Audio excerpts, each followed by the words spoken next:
Often when we start out on the so-called spiritual journey,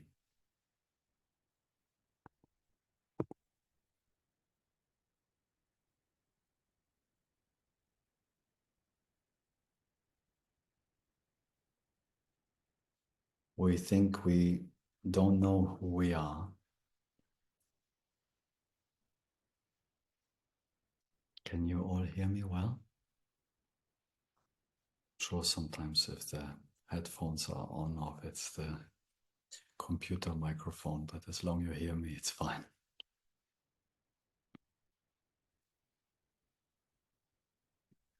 So apparently we don't know who we are, or we don't know who God is or what God is.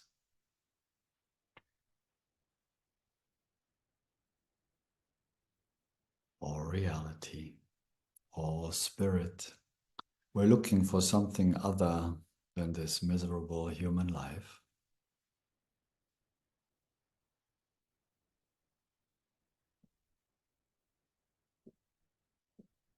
Apparently miserable human life.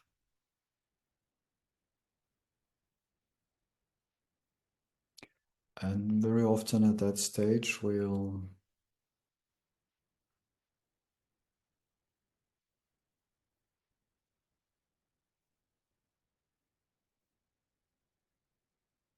in the search, in the seeking for God or who we are, in the search of enlightenment or self-realization,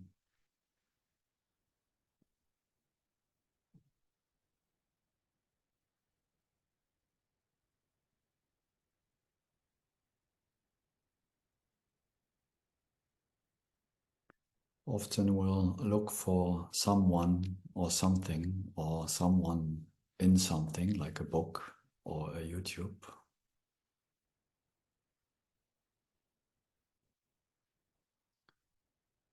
Look for someone that very often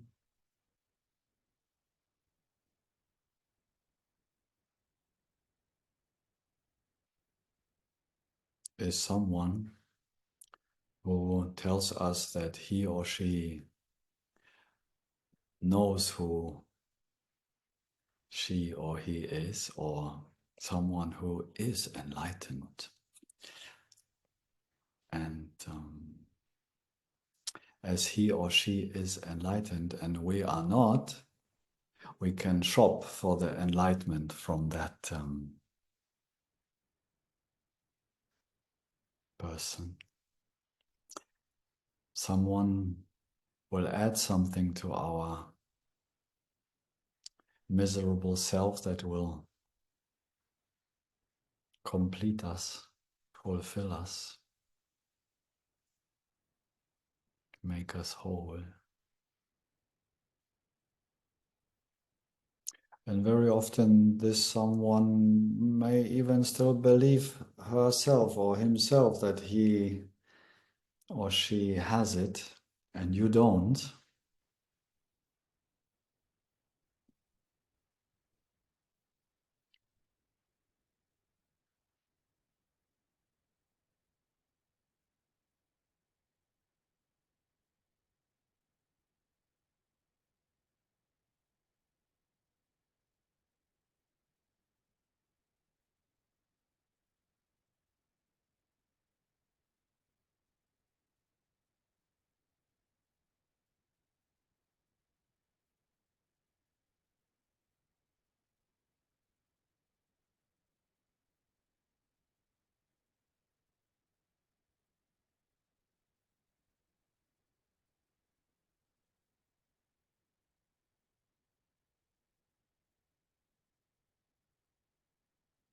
In Buddhism, there is this beautiful concept of the beginner's mind.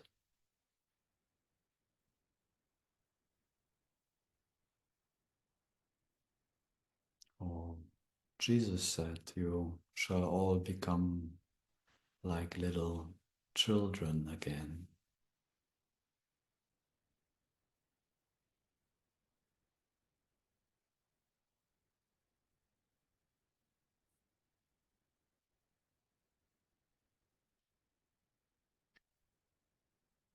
In reality, our problem is not that we don't know who we are.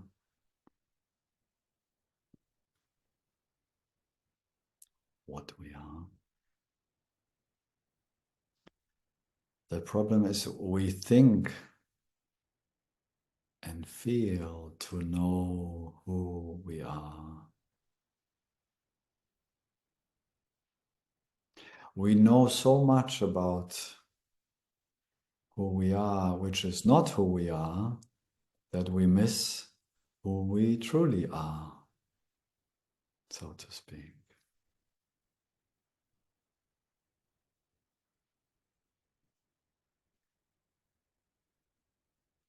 With most of us here who are here tonight, we went through it plenty of times. We discovered that what we are is just apparently obscured, veiled by thoughts, feelings, and perceptions, images, self-images about ourselves. So we don't need to add anything to ourselves. That prior to all those images, thoughts, feelings, perceptions, the I am, that was so beautifully sang by Manu Om. Well, the start of our meeting is already shining in full splendor, the light that enlightens the soul, how you are singing. It's already shining.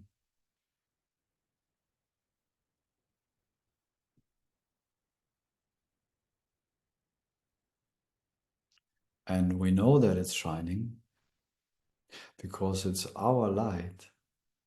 It's our own consciousness, our own intelligence.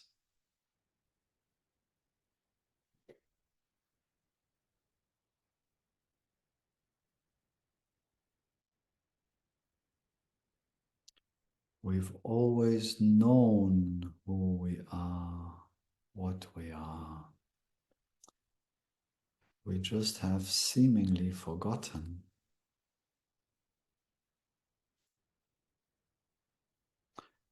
Because we have so deeply convinced ourselves repeatedly over and over and over and over again by our society, by our parents, and then by ourselves. We have convinced ourselves to be that which we are not.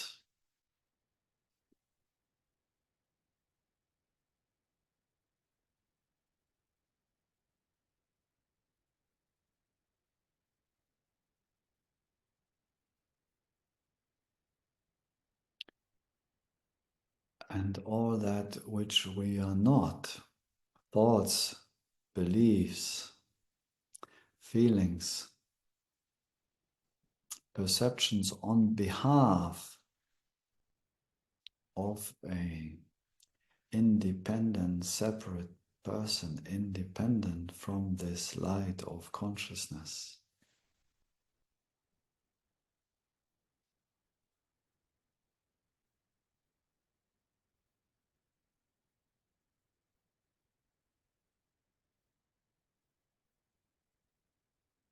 All this knowing, apparent knowing about ourselves is like a huge thick wall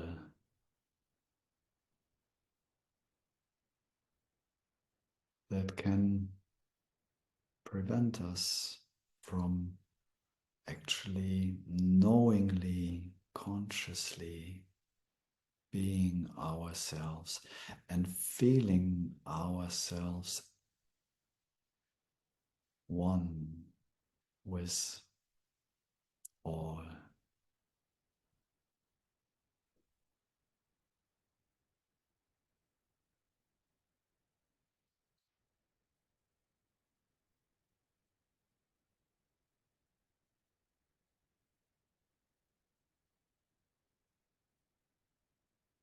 So in a way, reading or hearing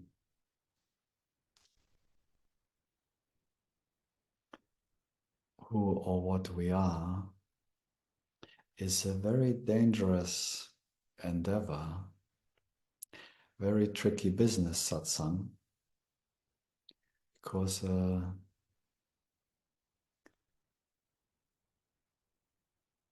playful, apparently immature mind will collect it to the box of me.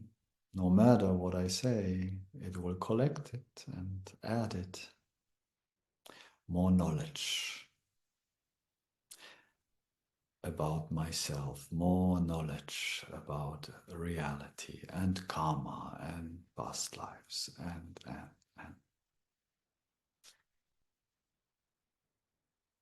I will know even more about the world, about the cosmos, about myself. I will be so whole and complete.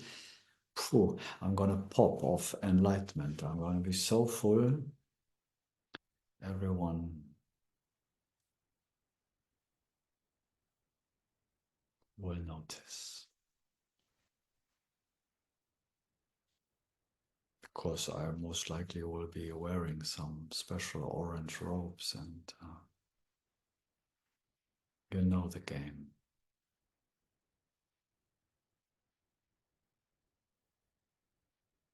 Nothing against orange robes. I met some very beautiful, authentic, empty swamis, not full swamis.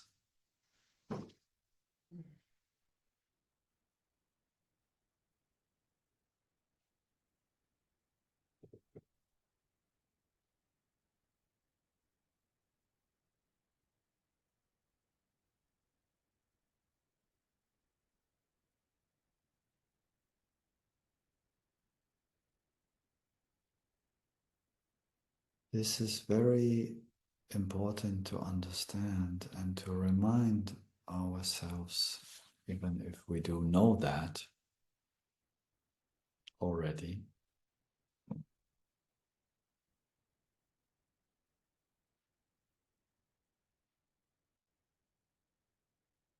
Our freedom, our happiness, our peace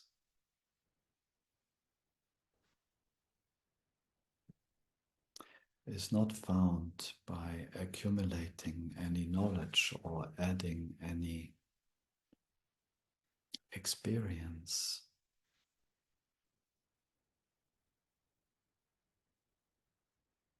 Including spiritual experiences.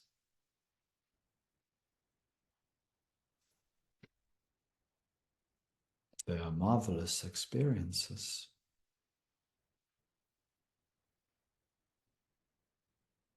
But they come and go.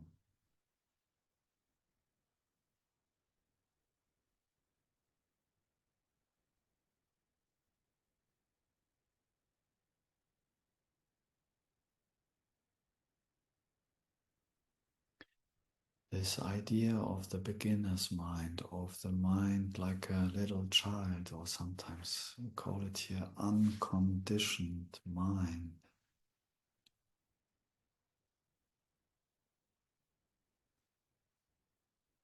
It's a reflection of the openness,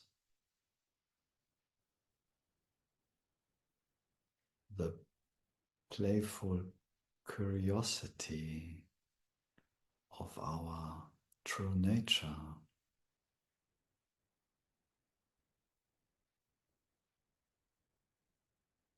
We love to create, forget, and be surprised by our creation, as I always say. But we spoil the surprise, we spoil the party, the joy in the party, if we pretend to know already. Especially if we pretend to know who we are.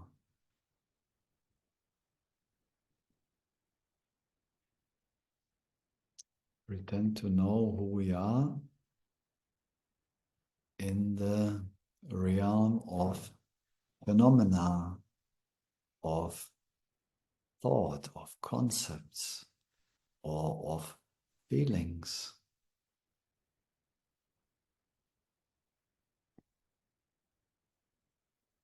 Our self-image, our false identity as a separate me, is the only thing, so to speak, that is in the way of the celebration. No matter which form it takes, we spoke about it last week, the celebration takes many forms. It's not only, I don't know, everyone has a different image of a celebration. Champagne and swimming pool and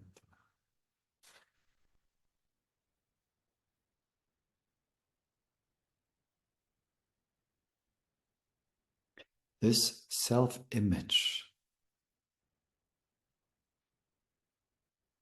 is this huge collection of knowing apparently who I am, and consequently feeling who I am. I am like this and that, and I like this and I don't like that, and I feel like that. And when you do this, I feel like that. And when you do that, then I feel like that. And when I don't feel like I want to feel, then it's for sure your fault.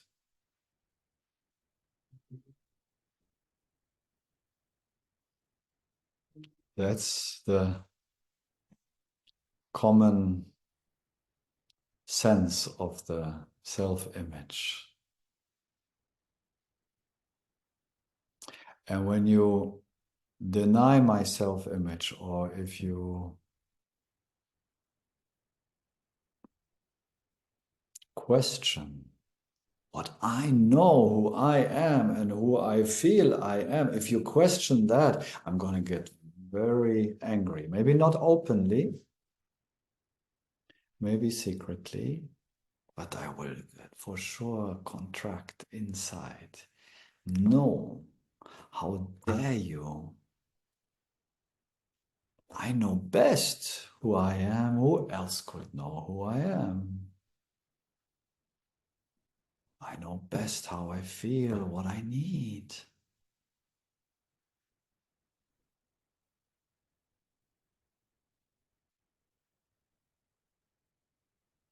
But it's all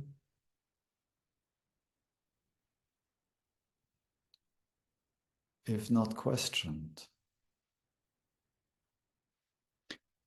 which we do, of course.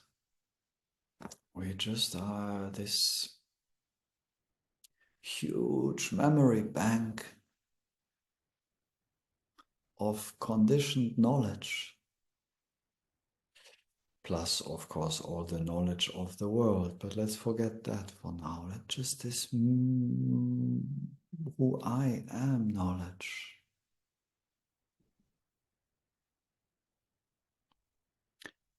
So if it's true that the I am, the true self, is always shining like the sun in its full splendor, always free.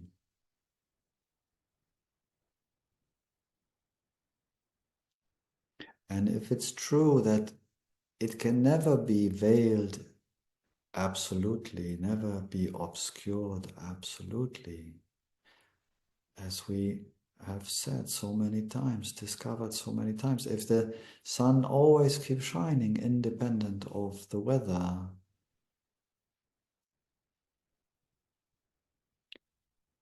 and I do still seemingly forget myself or feel myself separate, like angry, frustrated, or bitter,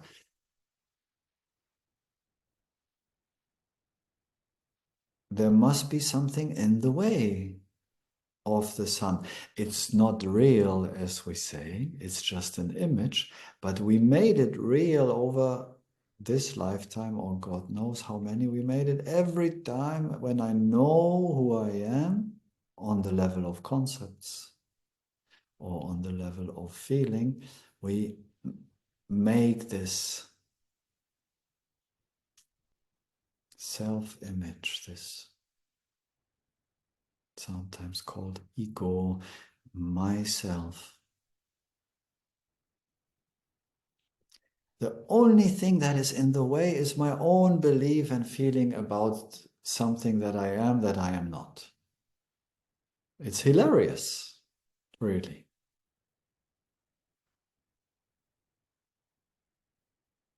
If it would be not so tragic sometimes, of course. And this self-image doesn't see that, because it's been so long accumulating about myself, who I am, and feeling about who I am. And because it's me and I need this self-image to survive, apparently, because when this activity of thinking, feeling, perceiving on behalf of this separate self stops, I'm gonna die. So I'm gonna keep thinking, feeling, perceiving on behalf of this separate self, and I'm gonna attach it to the real I am. That's what I mean by attachment. I'm gonna add to my back. I'm gonna attach another attachment. And because this has been going on maybe for 1,000,000 years, I'm not even aware of that. It's unconscious, this attachment. I'm holding on to a self-image, even if it's a miserable self-image. That's the joke.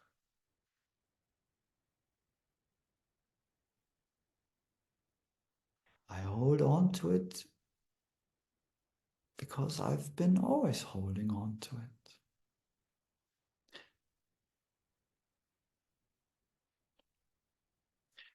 And every time I have a thought about myself on behalf of a independent, separate self, every time I have a feeling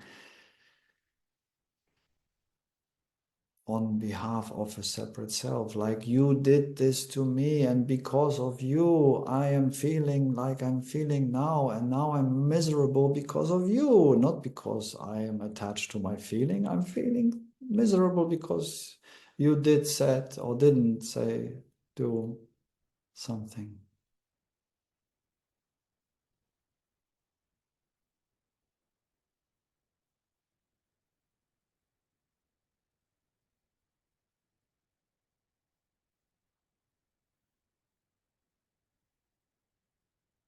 It's like every time a little separate me celebration. Yeah, a little confirmation of my whole memory bank of me.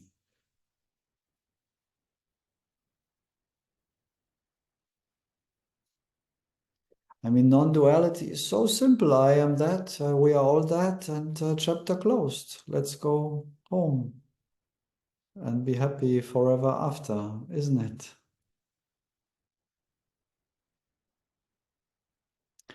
So why is there still this binding power in the vasanas?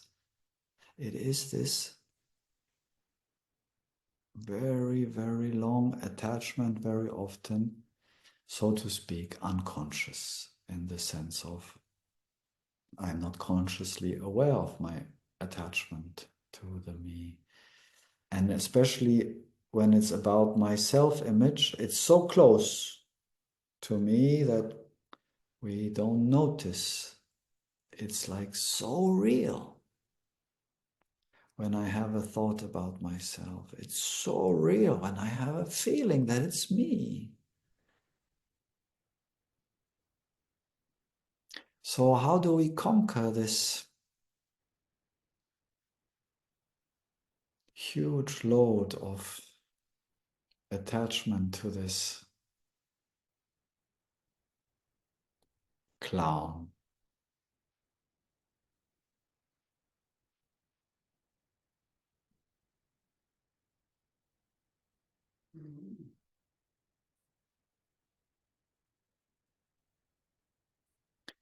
This beginner's mind attitude.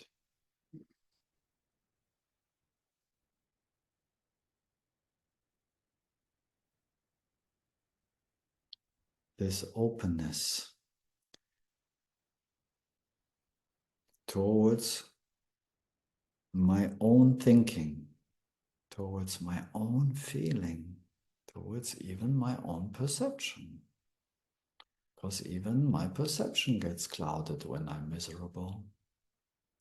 But more important, the thoughts and the feelings where the real load of the separate me is sitting. Either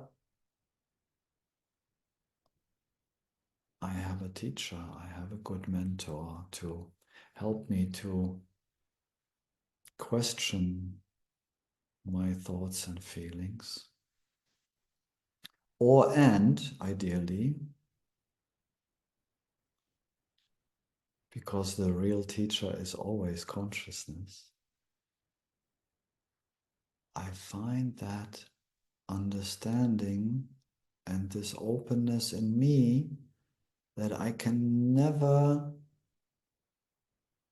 refer to this moment from the past in relation to who I am. I can refer to this moment from the past if I want to make a fire and I have learned the skills. This is fine, this is practical knowledge. Even that in reality is not stored in the mind, but that's a different story. But in reference to myself,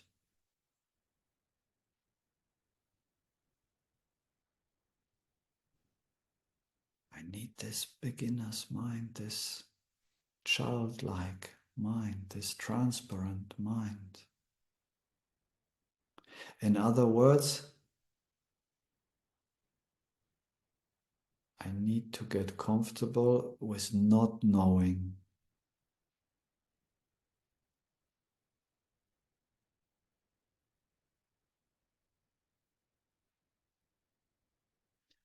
I don't know is the reflection in the mind of consciousness. Every concept is just a point of view. Every truth is just a point of view. The real knowing, like we discovered so many times, every time we understand, the stone drops. Der Groschen fällt, we say in German. Chung, bing, and the understanding comes not as a concept. Silence. There is the jnana, the true knowing, which looks to the mind always like not knowing. But not knowing to the conditioned mind, to the separate self,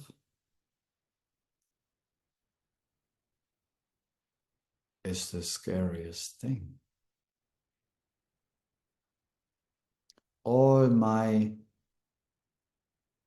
self-image gives me this security that I am something. It promises me safety and happiness and love, maybe.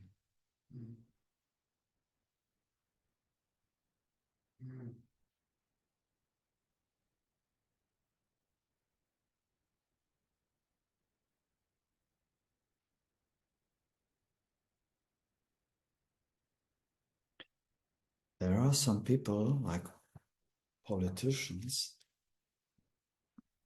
for example, nothing against politicians. It's just an example that comes up from what I've seen. To say I don't know is like I don't know, suicide. It would never come out of a certain avatar. It's like the end.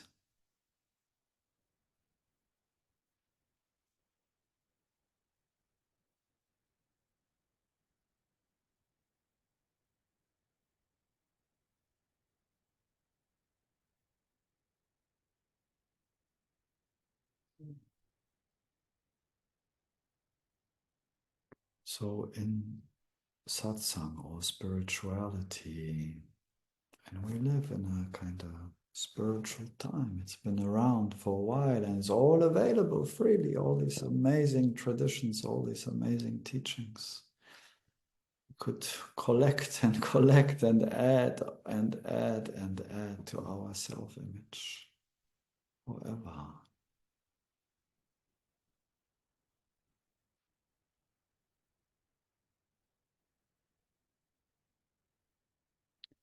We have to be very cautious, very alert, that none of what we speak about here becomes something that we conceptually memorize.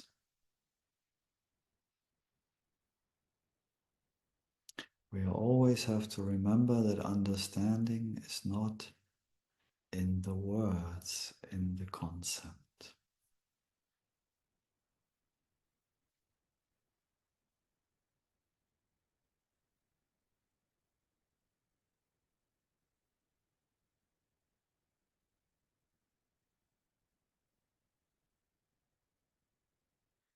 That is true for the absolute jnana, for the absolute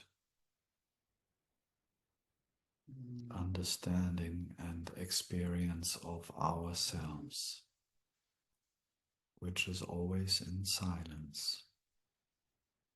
But that is there, it is given, it has never been lost. We spoke about it many times. What has been lost is this beginner's mind. What has been lost is this childlike mind. Often as older we grow, as more attached we are to all those concepts about me and all those feelings, depending a bit also on the avatar. Some it's more here, others it's more on the feeling level, which is more convincing.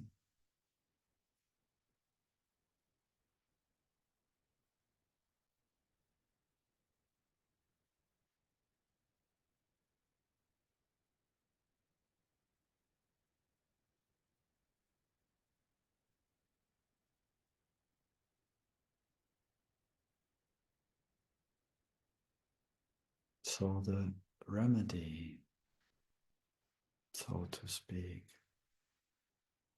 is this openness to question what I know. The openness to question especially what I know about myself and what I feel about myself.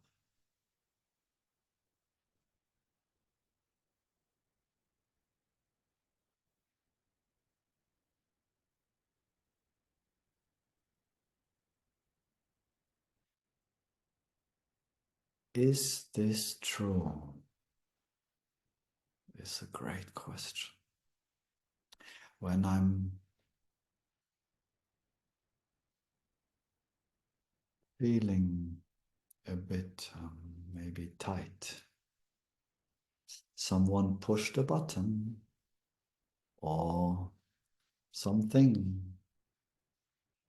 pushed a button and it's like, and I can feel that it's kind of feeling quite separate in the moment, and I'm so convinced maybe in the moment that this is coming from this trigger, this button that was pushed, and now I feel like that because there is the other and the me, there is ignorance.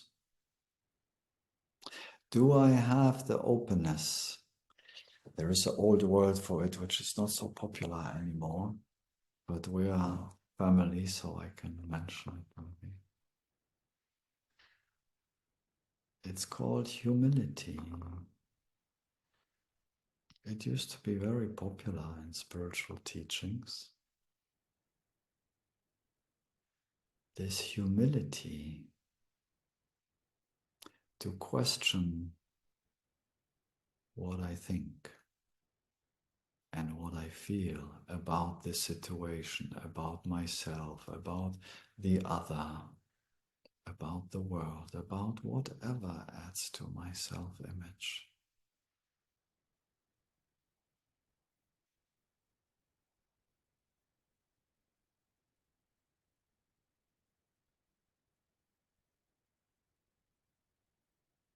Because in theory, there is no problem, right?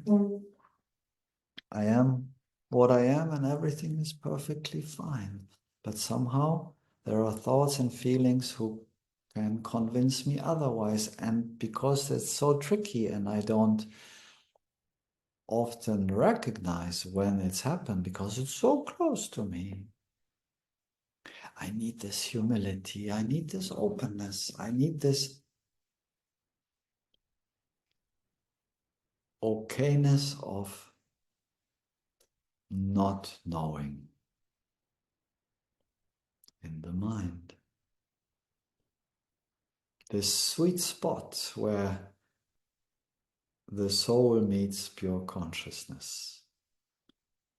The true I don't know is like the pure understanding. That's the paradox. When I truly don't know, I actually know.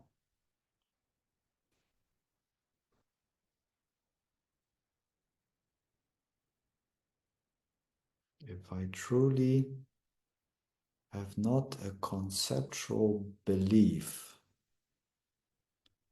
and a consequent feeling that I hold on to, the light of consciousness can shine freely. It's the only thing, it's crazy, that is in the way.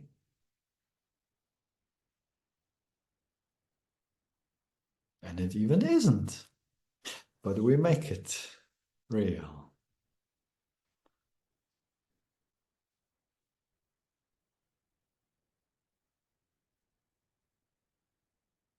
So this little simple question,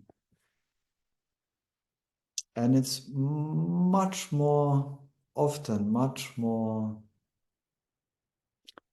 effective, we could say, if we find in ourselves this understanding that this is useful, if we ask ourselves secretly, ourselves, if it's true. Because if someone else questions us, usually the reaction is not far. But at least for a start, when we are questioning our own content of mind, our own content of feeling, then we leave the door open, so to speak, for the intelligence, for the light of consciousness to shine on the situation and on our avatar, so we can possibly see clearer. Act from intelligence. Our teaching here doesn't tell us all thoughts are ego. This would be so simple. Then we just stop thinking, stop feeling, and we're all happy forever after. It's an approach. It's a non-human approach, maybe, and many have tried. Few, if any, have succeeded.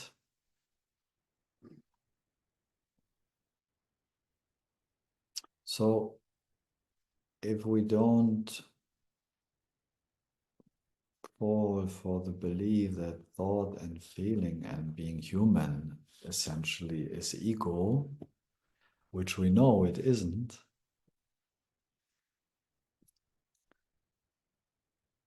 we have to be smart, intelligent. We have to be this openness, this quality of consciousness, this humility.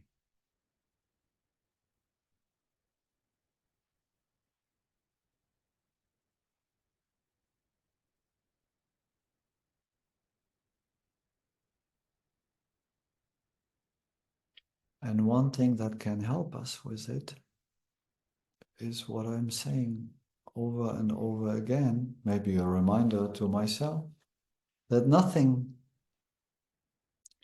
in this dream is absolutely true. Zero. Nada.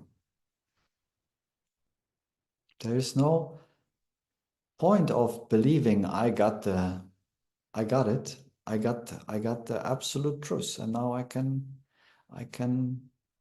and I know absolutely on this level of concepts, it's never true. No matter what anyone tells you. So if I know that, then why would I believe what I believe about myself, or what I feel about myself in any given situation is absolutely true?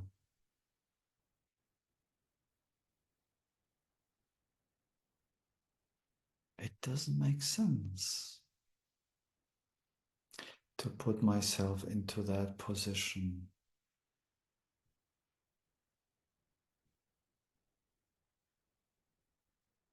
To the ego, it makes a lot of sense. Don't get me wrong. It's a wonderful feature to keep adding to myself,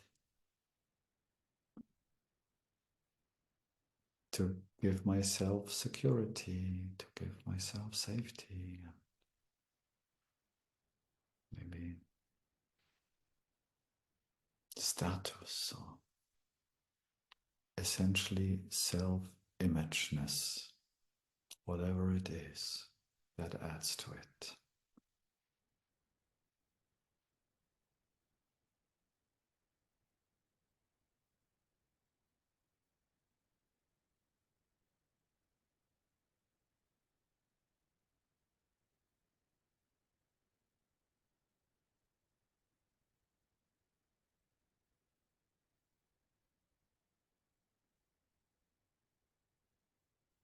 I personally, so to speak, it looks like I know because I talk here, but no.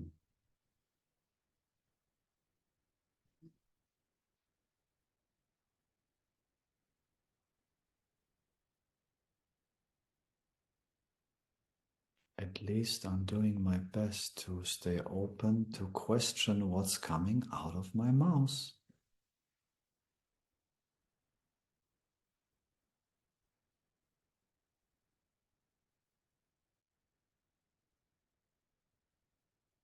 Or what's coming out of my mind.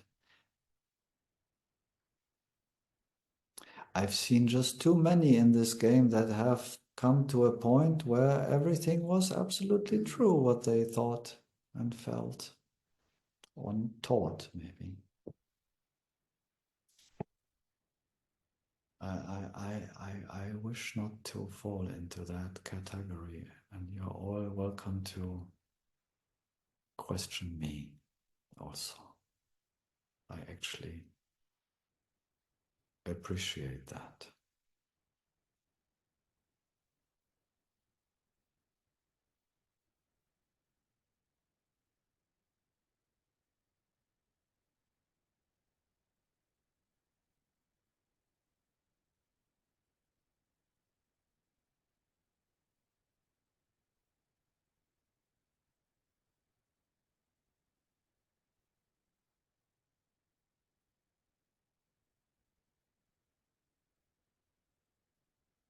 So on the level of the mind, it is this, I don't know, or at least I don't know for certain, or can I be absolutely certain that this is true, what I'm thinking? It's very helpful to kind of let go of the past stored as a me and look fresh in the moment, fresh into the infinite possibilities of consciousness.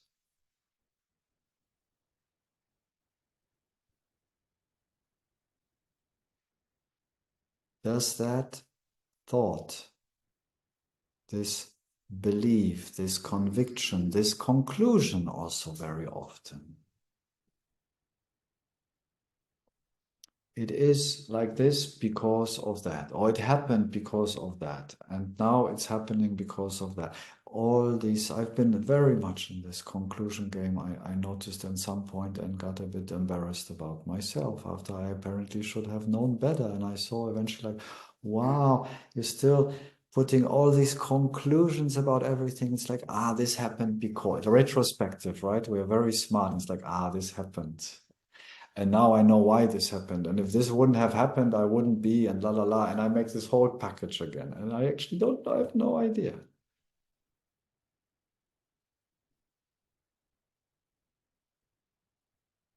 And of course, this self-image always sees and confirms to itself when it was right. It's like, yeah, you see the 9 out of 10 times when it was wrong, it kind of overlooks usually where the conclusion or the intuition, also much more subtle, was wrong.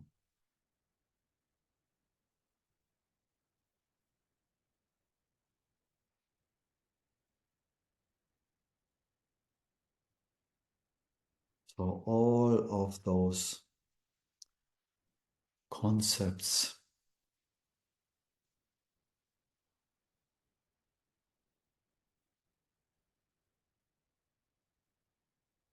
that are not matching our understanding that we have found in silence. All our understanding and experience about ourselves to be universal, to be unlimited, to be not bound to this body, to be not a separate self apart from other separate selves. All those thoughts based on the separate self,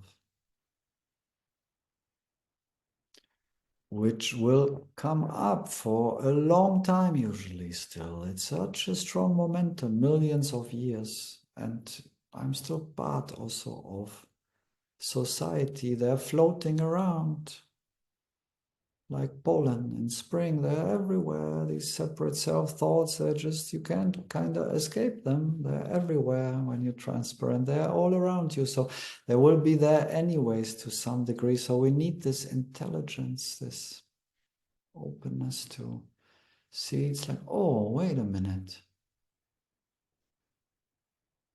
This doesn't match my understanding. And then I apply the understanding. I go to myself,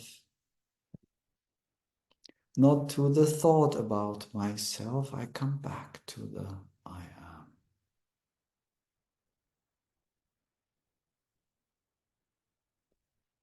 And I don't need a thought or anyone else to confirm to me the silent knowing of I am. And I can just kind of let those believing, concluding thoughts pass by. I don't even have to dismiss them, because then I'm again in the I'm against it game of the ego. It loves it. I put energy into it by fighting it. No, I just have to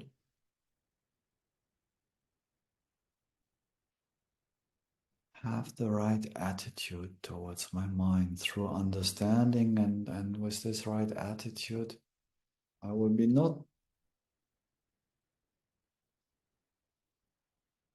having a problem with my ignorance, with my, I might get a bit embarrassed secretly in my heart, but who cares? I I'm I know that I am whole and complete deep down prior to concepts. So when I catch myself, and often I just catch myself retrospective, of course. I've been caught by those thoughts. I believed it. So I come back to the understanding. I come back over and over to the understanding. It's a bit like a discrimination game, because this load of memory, this load of past of a separate me has this strong momentum. It's still playing out.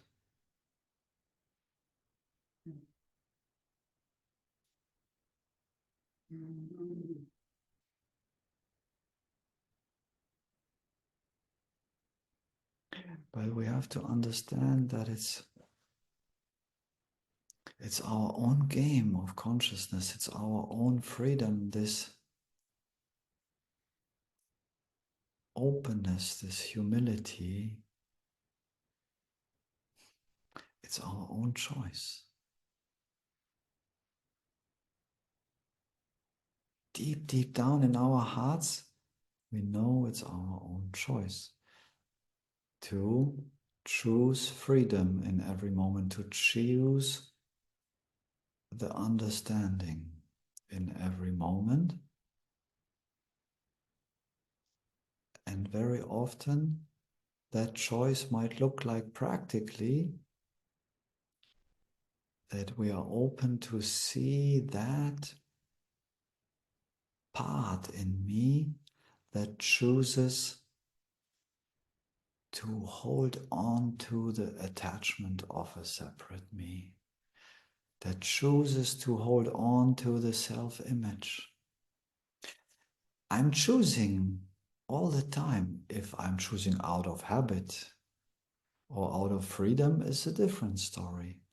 But it's not someone else choosing for me. It's not someone else responsible for me. There is no someone else. We know that. I might not see it. I might need guidance. I might need help. I might need to fall over and over again. But I have to understand in the very end,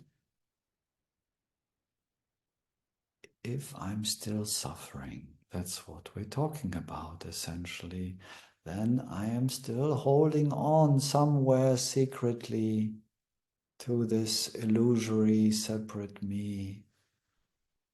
There is no other way.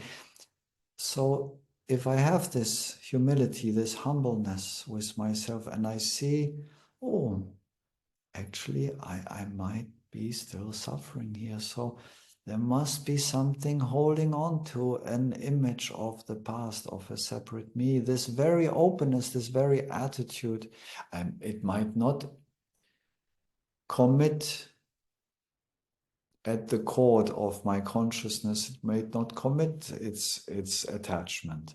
But the very openness, this intelligence of consciousness, sees. It sees. It unknots this attachment just by its very seeing. I don't need in my mind to confirm to myself, oh, I've been so bad, or I've been so guilty, I concluded again. I thought on behalf of a separate self. Nah. And very often I will not get that confirmation. Just the very fact of being open to see more that is apparently available to my mind already changes the whole game. I don't know. I'm open that it's different that I think or feel or perceive how it is.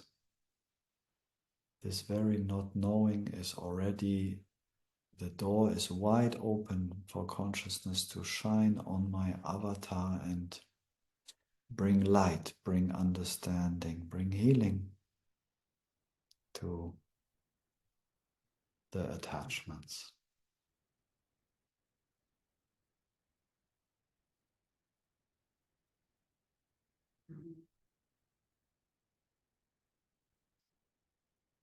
But we really, it somehow has to really land this seeing that there is no one outside of me that is the party pooper, as Francis likes to say.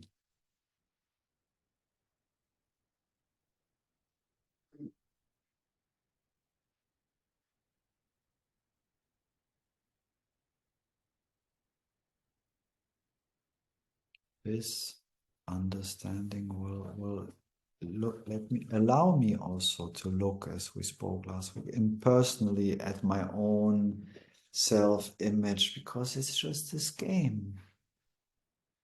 It's not a problem.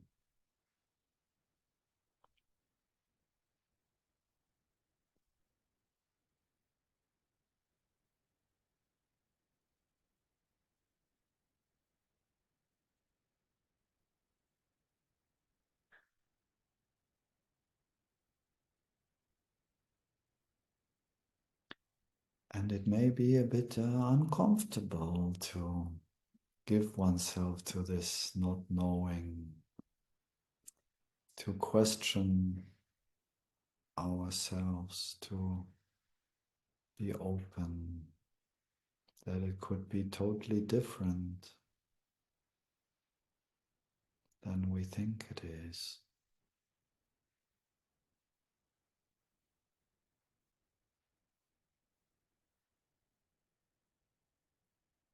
But as more we live with this openness, with this attitude, and as more we meet the confusion, the ignorance from this openness, from this understanding,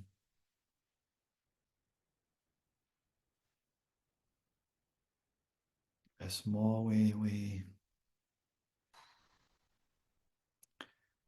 make ourselves home in the true freedom prior to the mind, no matter what our mind tells us about the situation. It's like, oh, and we actually, we don't mind the discomfort anymore. We don't mind the reaction. As long as it's there, it will be there for a while. The contraction will be there. Maybe some anger comes up finally, which has never been coming up for 20 years, 30 years. All of my life, I could never be angry because our society apparently does not tolerate it. All that stuff maybe finally starts to move, and it's like, oh, okay, fine, no problem. I'm open to it because it's not defining me, it's not myself.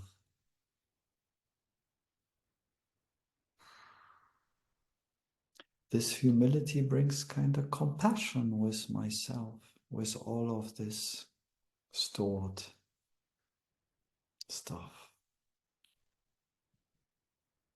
So we make really, we land, we kind of make this understanding our living understanding, and we rest in the heart of awareness. And we don't mind, so to speak, because that's how it feels for a long time for the so-called ego. We don't mind to be humiliated. It feels to this separate me that has hijacked my consciousness, the universal consciousness. This clown will feel very possibly humiliated. It's kind of painful. Funny enough, it's painful. But this pain with time switches in a way, the joy of truth, so to speak, the peace of not knowing conceptually is kind of, for the truth seeker, is more enjoyable, we could say, than the false narrative, the false security, the false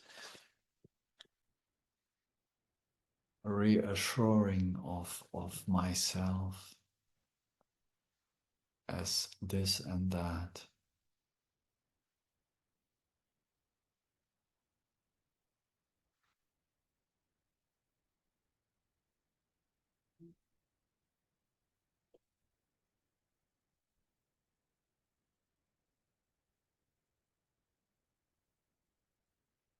And in this whole game of spirituality, of non-duality, talking to many people, the hardcore non-dualists, especially radical non-duality,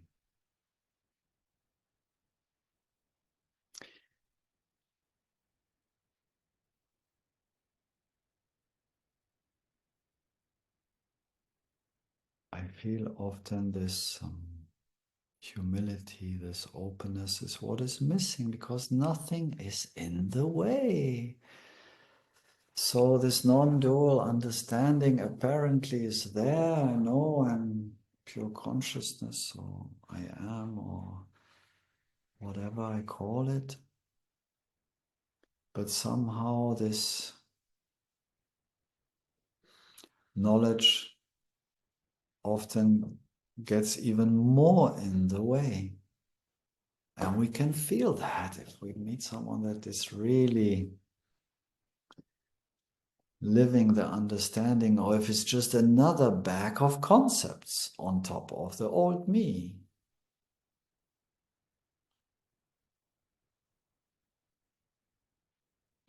So here for us, I wish that we understand that this openness is just a quality of consciousness. It's like, it's always open. It's always open to discover freshly, newly, what's going on, what's happening. It already knows that it is consciousness. So it's open to play the game.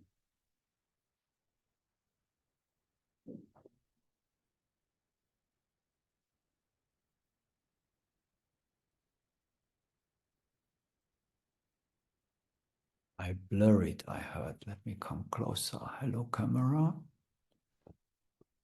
Thank you, Leslie. Sometimes it does that. Maybe it's time.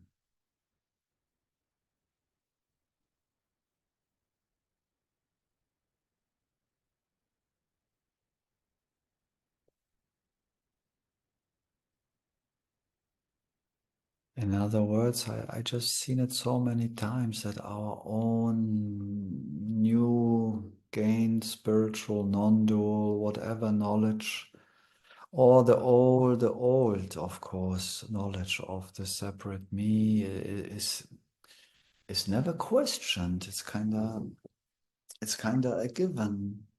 And then we wonder why this light of what we truly are is not shining continuously in our minds because they're so full of beliefs.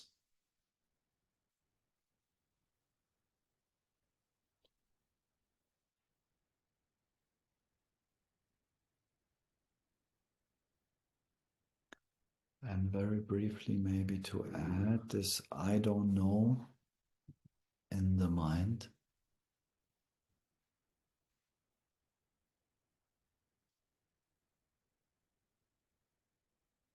On the level of the heart, of the human heart, on the level of feeling.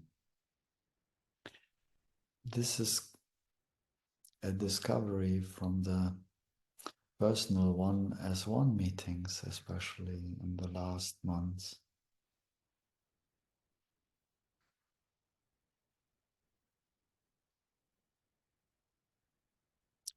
The I don't know of the human heart is vulnerability.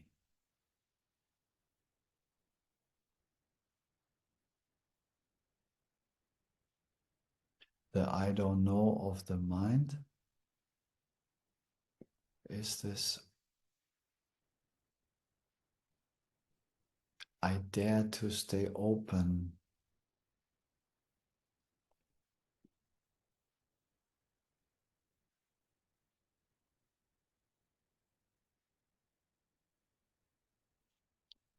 The openness of consciousness that doesn't mind that it apparently doesn't know on the level of concepts because it doesn't really care about concepts. They're just part of the play and they're beautiful if they're coming as poetry. Anything else that is beautiful in words. In the same way, our unharmable, untouchable essence doesn't mind to be vulnerable in the game, to be vulnerable as the avatar, because there's nothing to lose. So this openness of consciousness reflects in the human heart in this vulnerability. It's like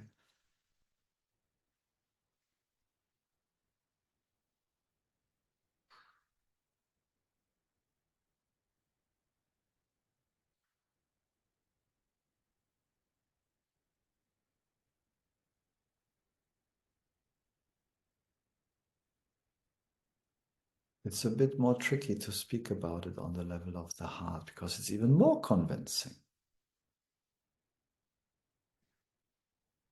It's like who, when you get hit on the one cheek, offer the other side, right? Jesus said, what? Are you crazy?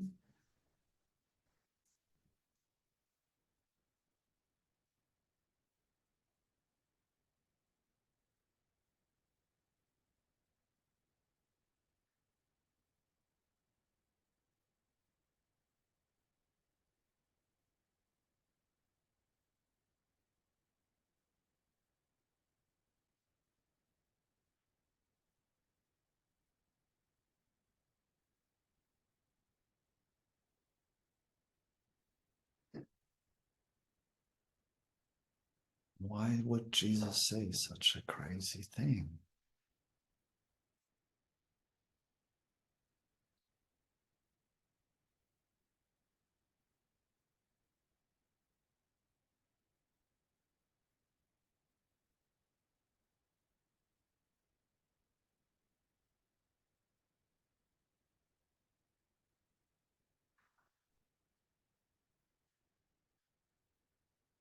Our game is to live the understanding, to be consciousness, consciously in and as this human form, as this avatar, to be able to enjoy, to celebrate this game fully. Now, that doesn't work if I'm resting only in the non-dual state, in the I amness. Then I'm resting in peace, but I'm missing out my humanness. So I can include my mind, so to speak, the level of thought. That I don't know, I question my mind, I enlighten my mind, and I replace old concepts based on the false idea of separation with understanding, which is not memorized. It's just resting there silently, and consciousness taps into it whenever it needs it, and the mind kind of disappears almost. And the mind is kind of gone, and the mind is consciousness. So there are no more beliefs that have the power to make me suffer. And I'm enjoying the human game already so much more.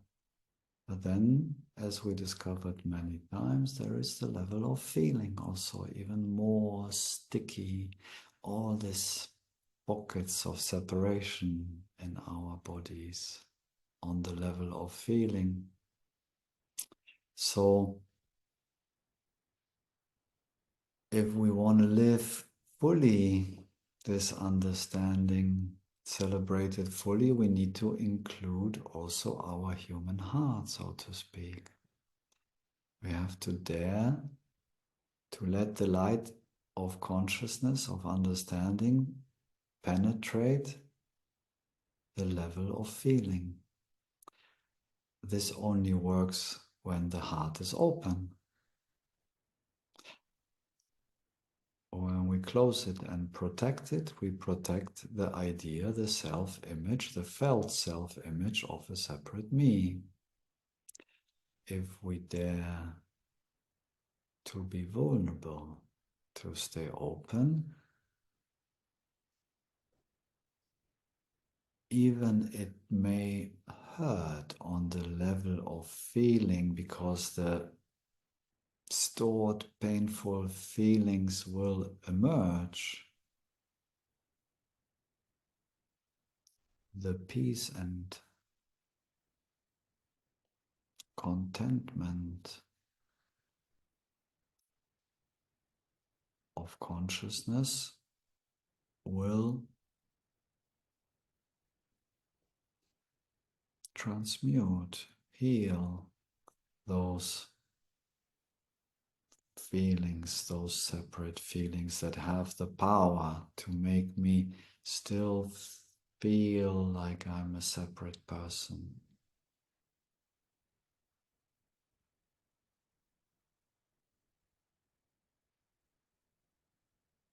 So if, like most of us, I guess, are up for this full experience of consciousness, all inclusive, including our humanness, to live this non-dual understanding as I see it, as I understand it. These are all pointers, as you know, but it's my experience and what I'm observing. This vulnerability, this openness in the heart is kind of the reflection of consciousness in our humanness. And when the mind is open, when it doesn't know, when it is this childlike beginner's mind, and the heart is open and it's vulnerable, through understanding, not through force, through understanding that there is nothing that can be truly hurt, then it lands, this understanding, on all levels of our being.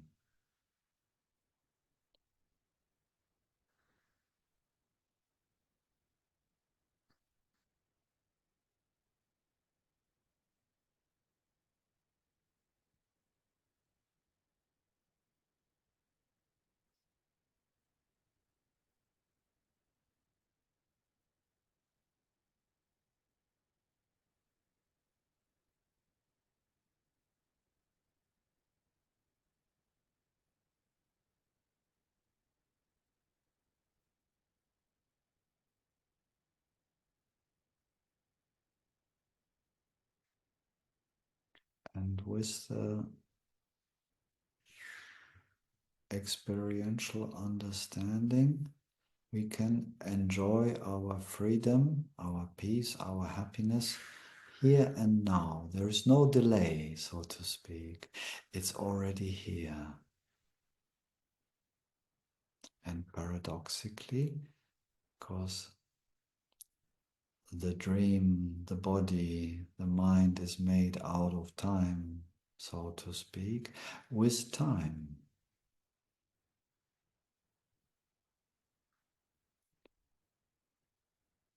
In most cases.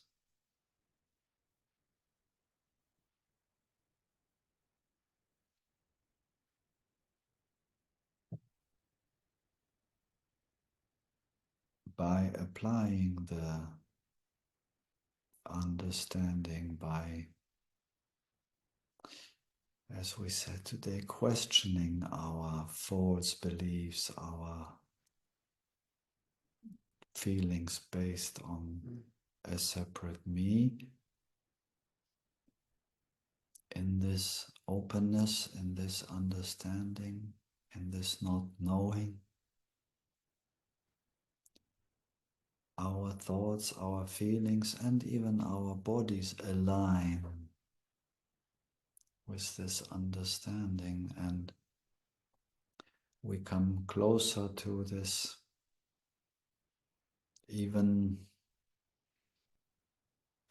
words are very tricky here, but this even deeper freedom, we could say, that this freedom is not only experienced in a non-dual state, but also in our humanness, and this apparent gap between the screen and the movie, between our humanness and consciousness, dissolves in this understanding, in this love.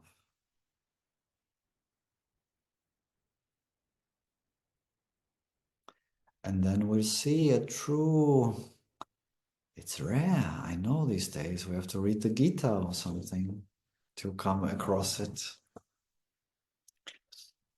I know now enlightenment comes at chapter 1, usually, in the teachings of the book, in non-duality. And it's true, because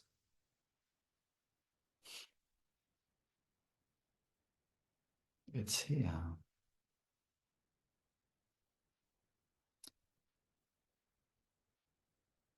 But to live that which is here and now, shining its light, creating this experience of our human life, of this world, to make that reflect this understanding fully, meaning that our thoughts and feelings, sensations, perceptions also reflect this understanding. That our mind and heart follow up consciousness, so to speak. Then we see a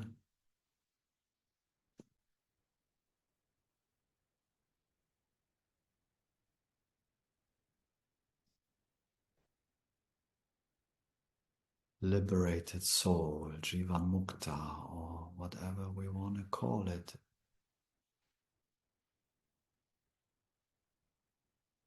But I like the term Jivan Mukta, the liberated soul, because the liberation in consciousness has always been there, but the soul gets liberated from this false knowing of not knowing and knowing what it's not.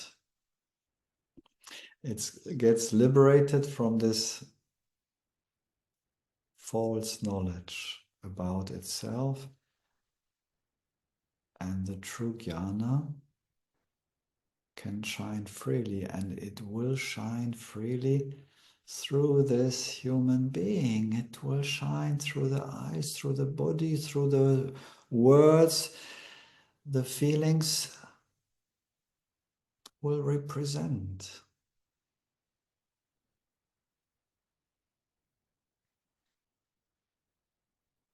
this understanding, and the whole human experience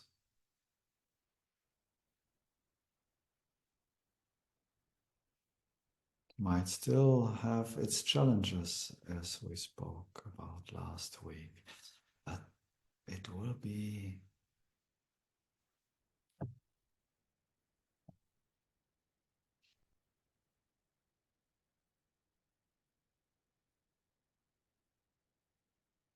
welcomed in love. It will be loved. It will be all loved. It will be all celebrated. That's the paradox, no matter how it looks like. And it usually looks like that even the stickiest, the trickiest binding thoughts and feelings for most of us in time will be replaced with thoughts and feelings and perceptions that reflect the non-dual understanding.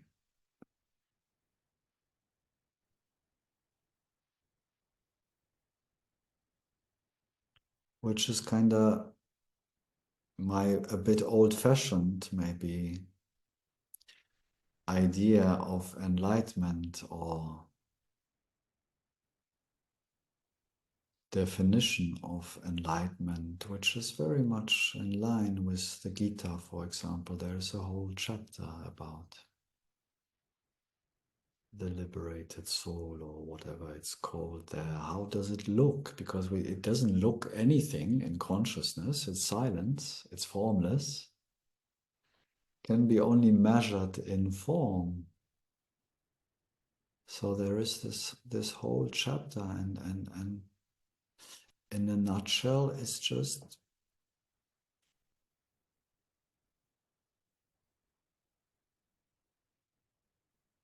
there is no conflict between consciousness and the humanness. Consciousness, thought, feeling, speaking, and acting are all one. There's not someone thinking on behalf of someone and feeling on behalf of a second one and acting on behalf of a third one. That's how it often looks like in the conditioned soul, in the suffering soul. There's always this conflict. The light of consciousness shines all the way through. So thinking, feeling, acting, and perceiving are in line, are one.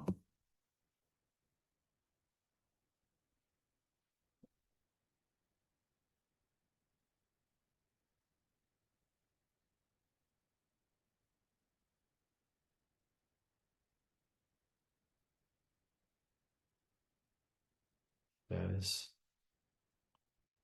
harmony and peace on all levels.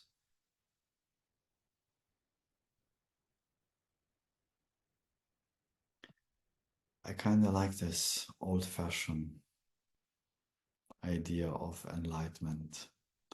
We can, of course, enjoy our freedom, and we have to come back to the understanding, to the I am, to our being,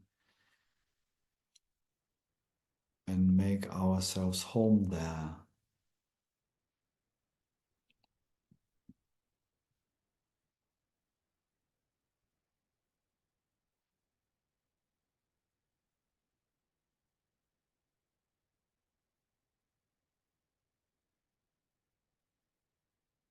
But just imagine a society for a moment, a family, a group of friends, a community, living this understanding where there is harmony in the body and the mind, where we truly love everyone.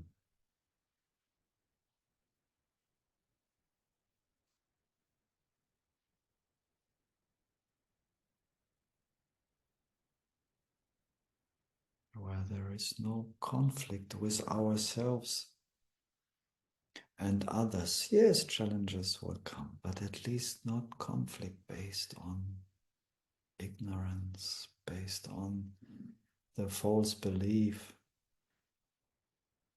that there are others and that there are others that are responsible for my suffering.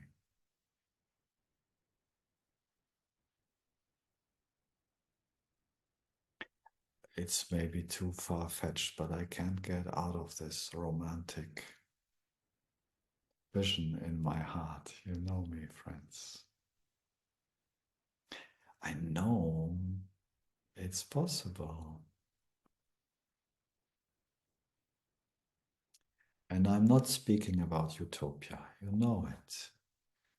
The dream will still constitute of apparent duality. There will be still challenges, things will be there.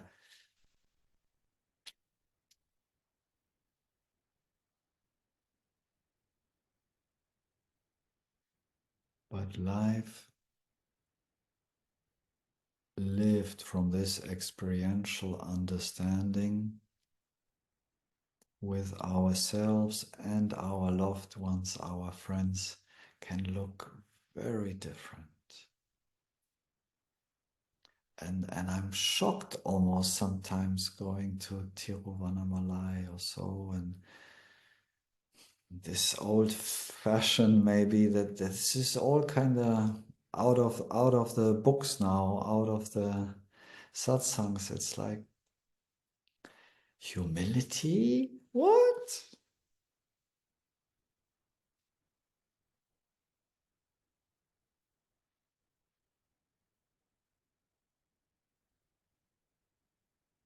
Freedom on the level of the body, freedom on the level of the mind, freedom on the level in relationships? What?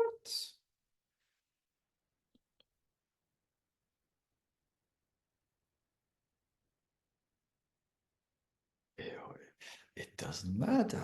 It's not real. What?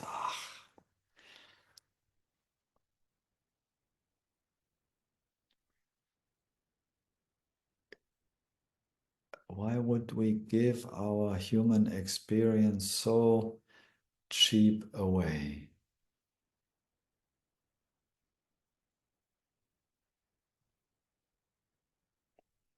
I'm less and less willing to compromise on that one. I'm sorry.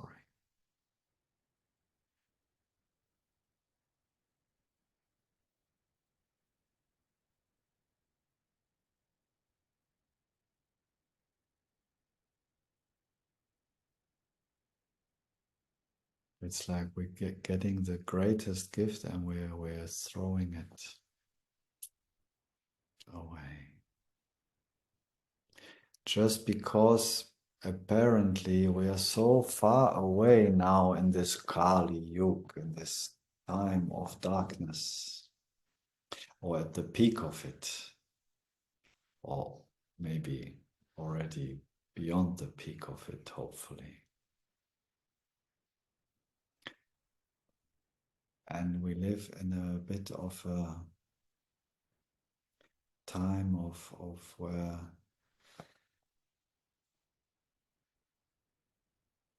a lot of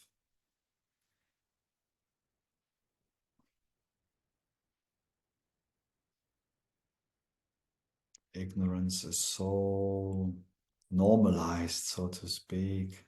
Lying is so normalized, hurting, and all of that stuff is just so that it feels like we're committing a crime if we imagine to live a life of truth and love and harmony with each other. It's like we're the crazy ones.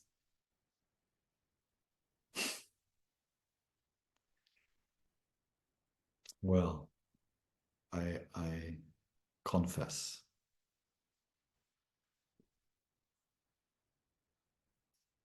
to the crazy ones.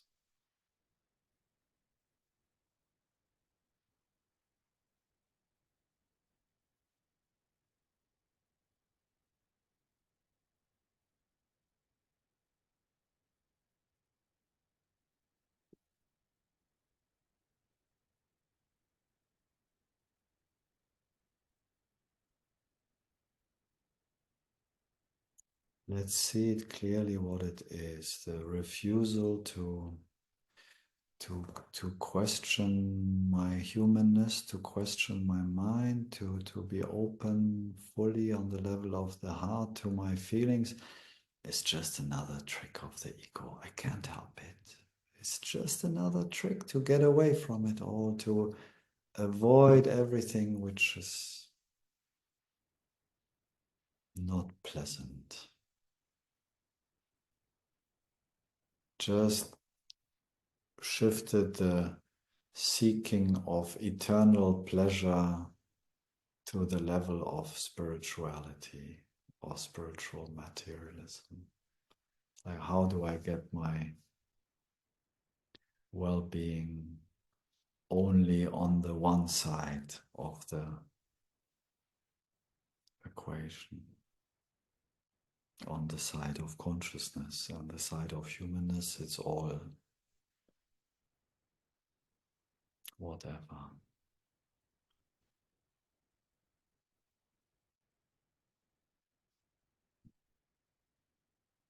And for that, just to round it up, we really have to see very clearly that it's always only the ego, always only the scared idea of a separate self, of a separate me, that is scared. Scared to meet in me what I don't like about myself, what I think is not appropriate about myself.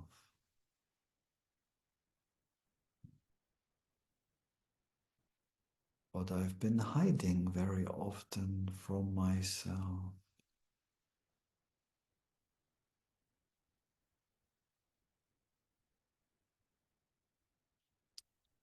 Consciousness, our true nature, is happily welcoming it all back home.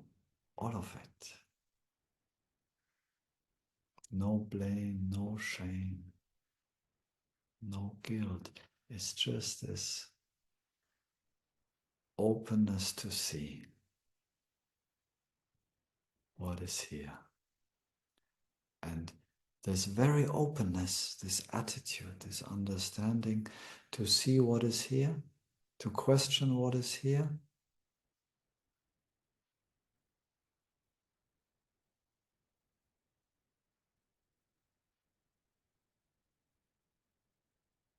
it's taken care of.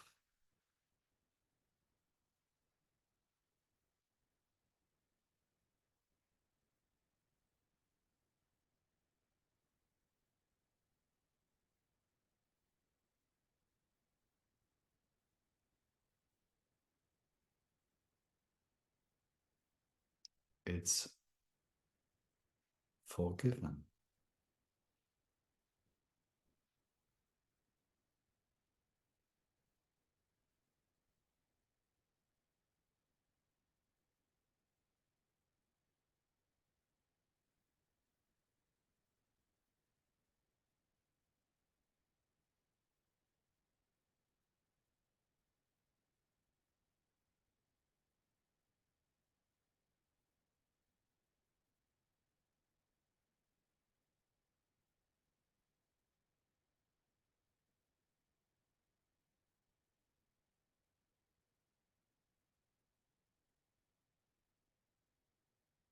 And let's remember that our satsangs, what we call understanding what remains from it,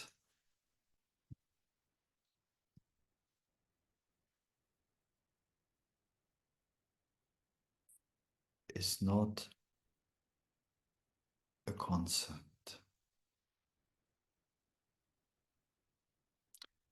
Everything that we understand remains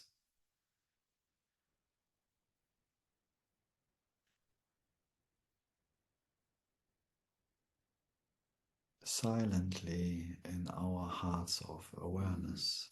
It does not need a reaffirmation, a confirmation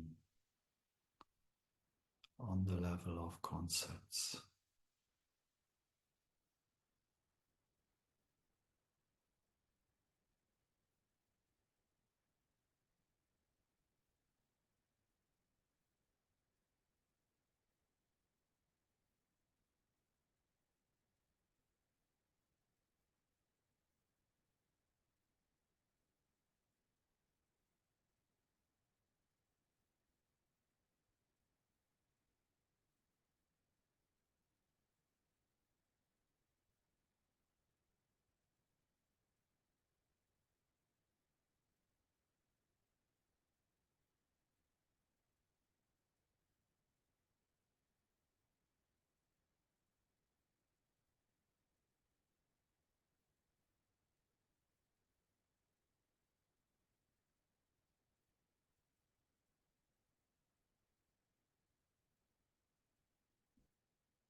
And we can truly trust whatever we need on the level of concepts, on the level of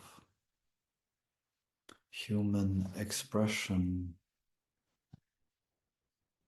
it will be available to us when we need it.